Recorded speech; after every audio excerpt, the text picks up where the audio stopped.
افغانانو ته دوه د خوشحالۍ او اقتصادي خبرونه. دا چې دا دوه ښه خبرونه څه دي، هیله د ویډیو تر اخره راسره وګورئ. درنو لیدونکو او مینوالو، السلام علیکم، وخت مو په خیر. لومړی خبر: کرنې وزارت وایي سږ کال به د کندهار انارو حاصلات 190,000 ټنو ته ورسیږي. کرنې وزارت وایي چې سږ کال په کندهار ولایت کې د انارو حاصلات ډیر او کیفیت هم تر پخوا ښه شوی دی.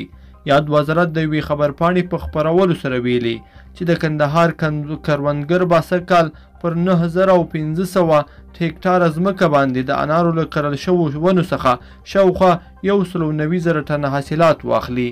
د یاد وزارت د معلوماتو له مخې تیر کال د کندهار انارو حاصلات 128,000 او 125 ټنه وو، چې یاد شمیر ته په کتو سږ کال د دغه ولایت د انارو حاصلاتو کې 10 سلنه ډیروالی راغلی دی.